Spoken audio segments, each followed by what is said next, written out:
Vamos falar sobre uma das transformações mais incríveis que uma pessoa pode vivenciar. O que, de fato, acontece com o cérebro quando se aprende uma nova língua. E olha, não é só sobre decorar palavras novas, não, é? É sobre construir um cérebro literalmente novo. Certo, então vamos mergulhar de cabeça nisso.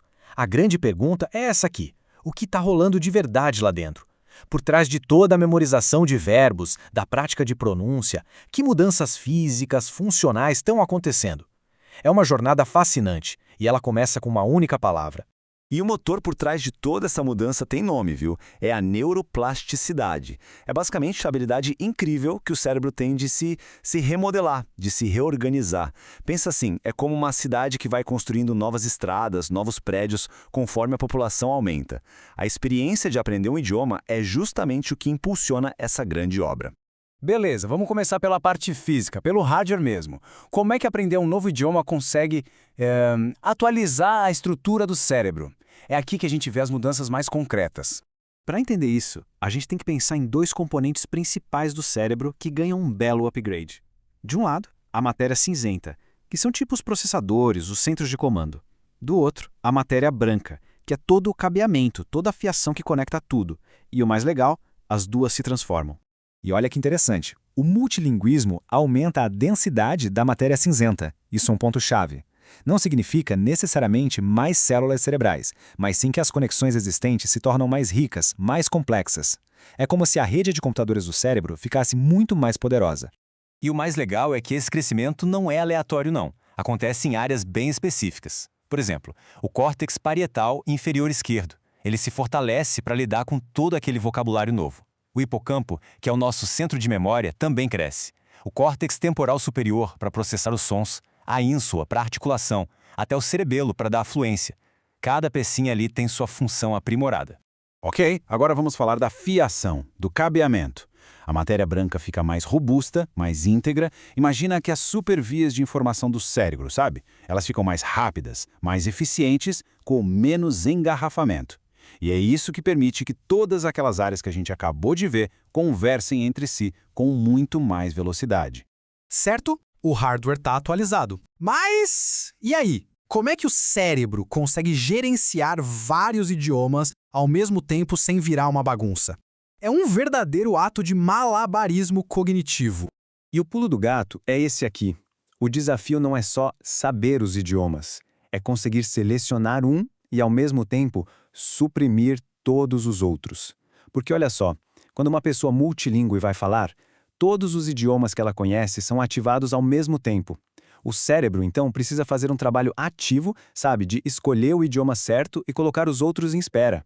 E esse processo é super coordenado. Acontece em 3 etapas. Primeiro, o córtex pré-frontal entra em ação e foca no idioma que a pessoa quer usar. Depois, o córtex cingulado anterior funciona como um detector de conflitos. Ele percebe se uma palavra de outro idioma está tentando escapar, sabe? E por fim, o núcleo caudado ajuda a inibir, a segurar os idiomas que não são relevantes naquele momento. É quase um sistema de controle de tráfego aéreo, só que para os pensamentos. E isso nos leva a um ponto muito importante, aquela famosa vantagem bilíngue. Ela não é um superpoder que torna a pessoa melhor em tudo, não. É um aprimoramento bem específico, bem focado nessa habilidade de controle e de seleção. Pensa nisso como um músculo que vai se fortalecendo com o exercício constante de usar vários idiomas. Ok, vamos avançar um pouco. O que acontece quando alguém fica realmente bom nisso? Um poliglota proficiente. Será que o cérebro dessa pessoa trabalha cada vez mais? Pois é, e aqui a história dá uma virada bem interessante. O que a gente imagina? Que o cérebro de um especialista estaria, sei lá, pegando fogo, trabalhando a todo vapor, certo? Mas o que a ciência mostra é o oposto.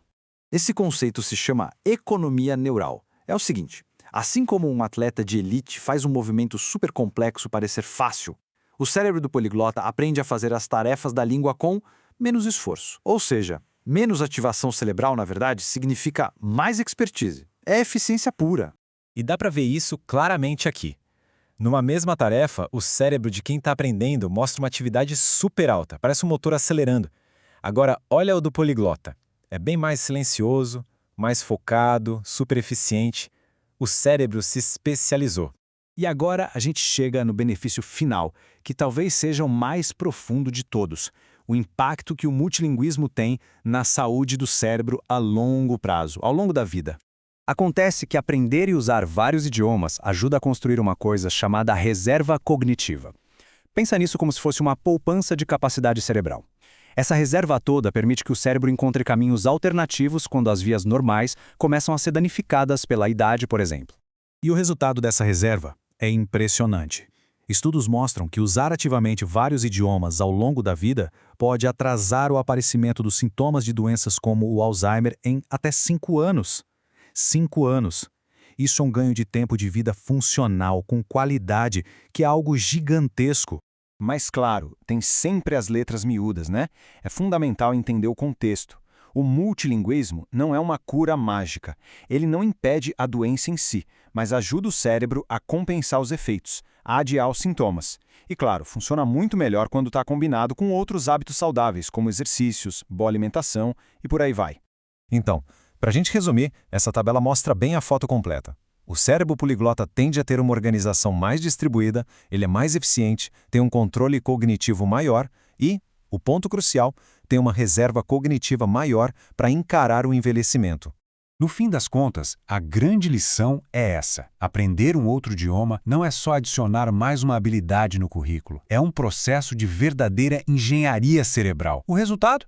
Uma mente mais forte, mais eficiente e, principalmente, mais resiliente. E isso nos deixa com uma última reflexão. Se cada novo idioma é, de fato, uma ferramenta para redesenhar a própria mente, a grande questão não é se é possível. A questão é o que nós vamos escolher construir com esse poder.